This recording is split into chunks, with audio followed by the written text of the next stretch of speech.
Hey guys, Justin here. Quick note, feel free to skip ahead to the second lap of qualifying because that'll be the hot lap. And then I go over a lot of race strategy for this Arca race in terms of tire saving and what actually saves tires here. I think it's a pretty informative video this time around. I got to race with some really fast people as per usual, and we'll see how that turned out. All right, let's get right to the lap.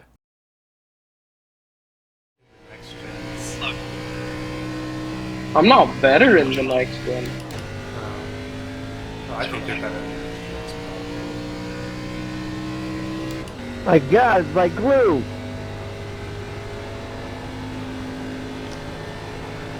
I barely even touched that wall. There's a faster there at least. So I don't think I have too much gas damage because I'm third now.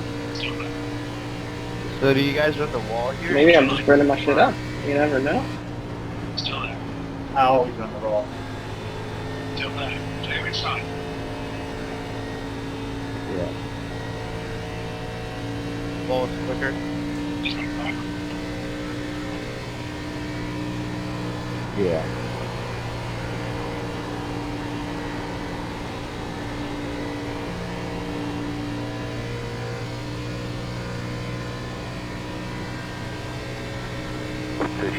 .839.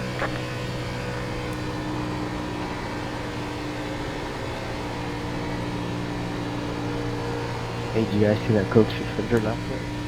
That was a crazy ass race. Yeah, man. The next gen cars.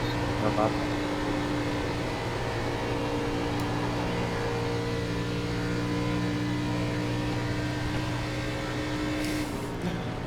.492. All right, so let's take a look at that. So a couple of things I want to go over before we go to the lap itself is that this is a second lap. It's impossible to do with your first lap. And then for the first lap, you want to take 1 and 2 as easy as possible because there's no reason to wear your right side tires by running a 1 and 2 hard. So you kind of want to be half a second to a second off the pace coming out of 2, and just to make sure that you have enough speed to be able to get the maximum amount of speed coming off of the out lap. So the out lap, all we really did was we ran the high line, and you see that, give me a second here, there we go. Sorry about that. And you see that we just blipped the throttle a little bit. And now we're back in the throttle fully, and we just try to keep the rears engaged as much as possible. And that's really all there is to the out lap. And now another quick note is that you do not want to take the apron coming to the green flag or coming to your last lap, because the transition coming back onto the track will be slower and nullify any gains that you make by cutting the apron at all.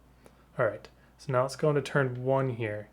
And so this is a very, very difficult line, but the line gets easier the more you lift. So you can apply this line with more lifting, less throttle overall, and you'll be able to get an easier time, maybe a couple tenths off.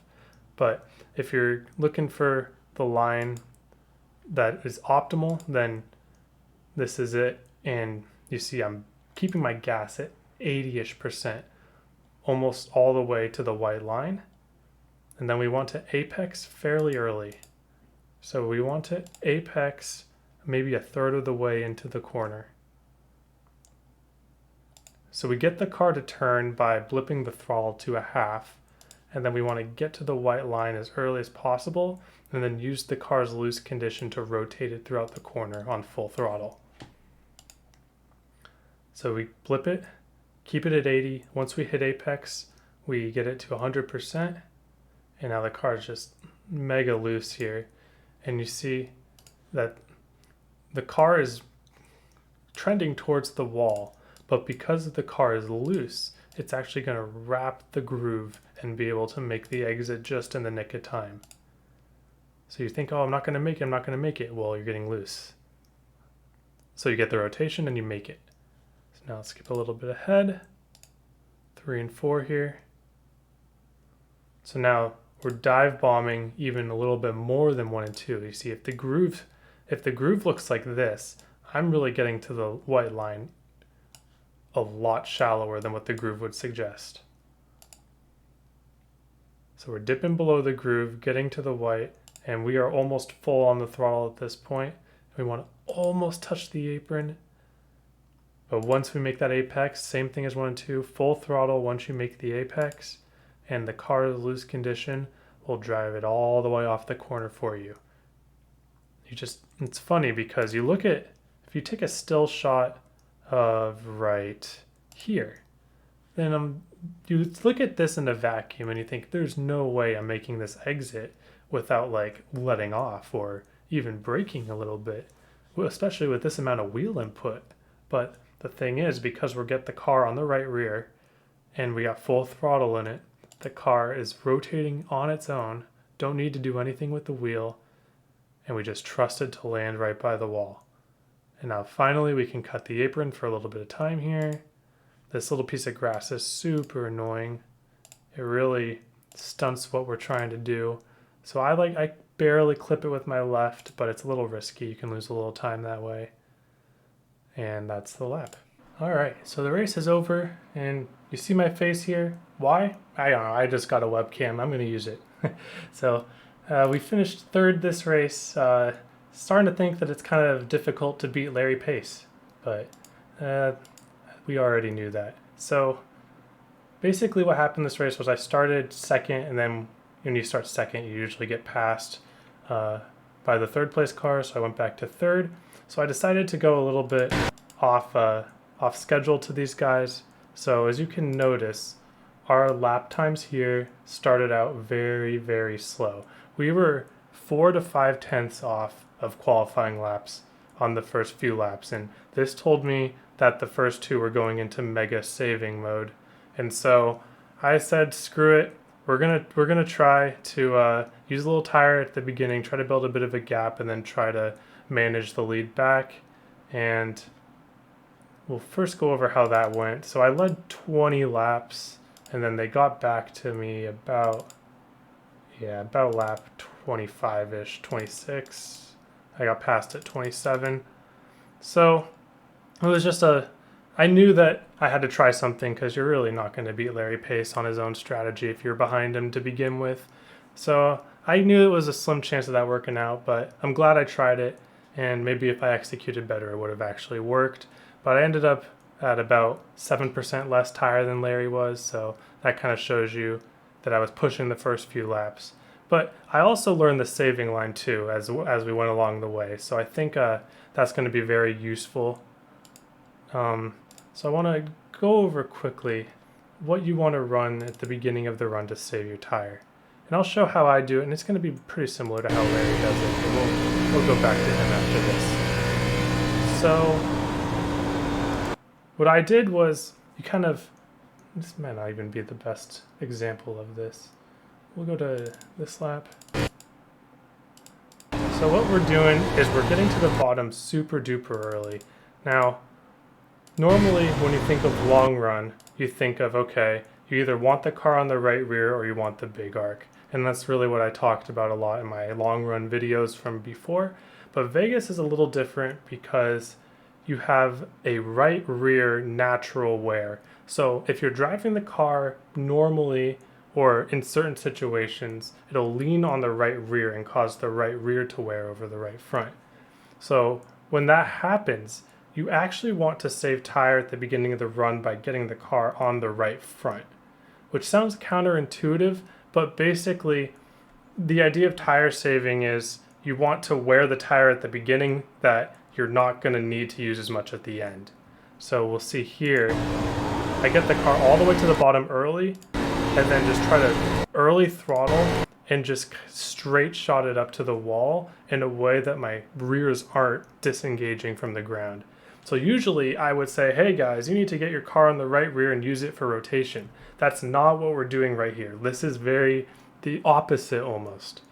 And it's all because when you get to late run, your car goes onto the right rear. So you have to realize that, okay, my car is using this tire on lap 30, so therefore I want to wear the opposite tire on lap 10. So you see, this is a pretty good example. So you see my rear never disengages and gets loose. So what that basically is telling me is that I'm leaning on the right front all the way. this little wheel turn that's wearing the right front instead of the right rear. So we drive it all the way up to the wall and make sure not to get loose. And we're going to do something very similar in 3 and 4. Early off throttle, get it to the white, and then early on the throttle.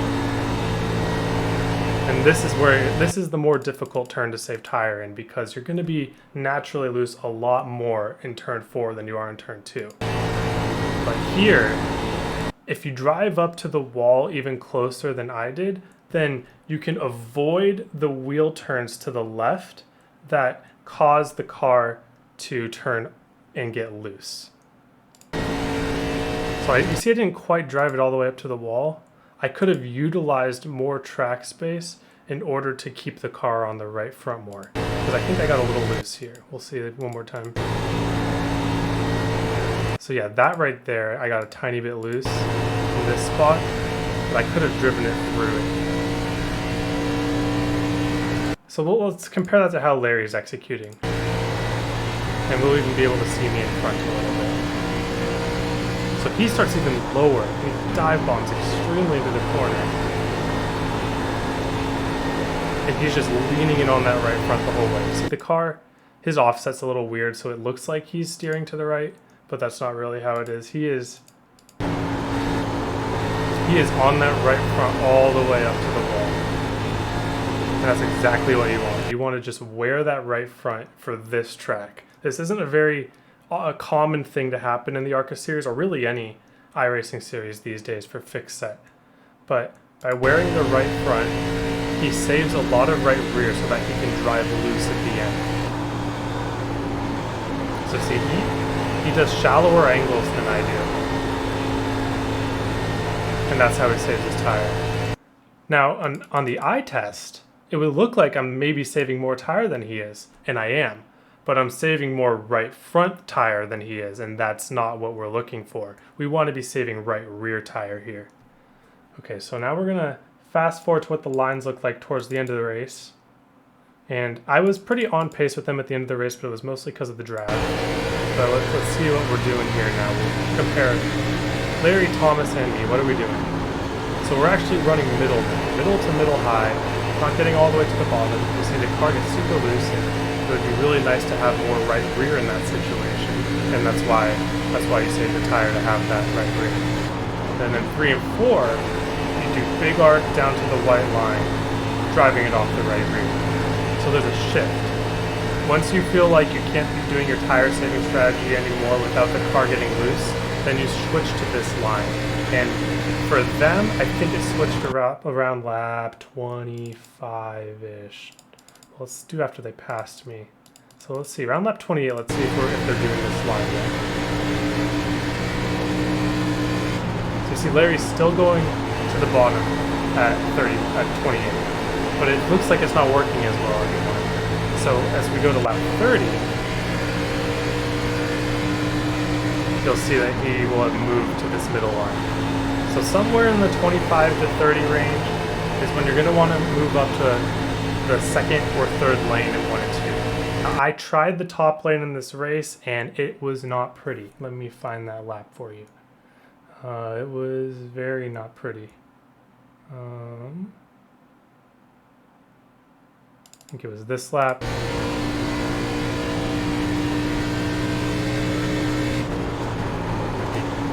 And he was able to close up 2/10 on me. And I drove that about as good as I could have. So it was not ideal. And I really thought that was going to work, and that might have cost me, but they probably would have passed me in the end anyways. This was only lap 23.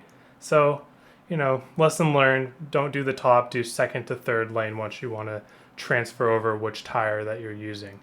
And then we'll go back to lap 30 here, and we'll see what we're doing for 3 and 4. So we get the 1 and 2 in the middle lanes, and then 3 and 4. A little bit of brake to get it to the bottom with minimum brake bias.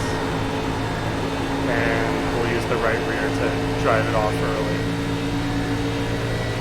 So yeah, pretty good race for learning. We learned a lot of different lines, a lot of different situations, and I think that we can take that and apply it to races throughout the week.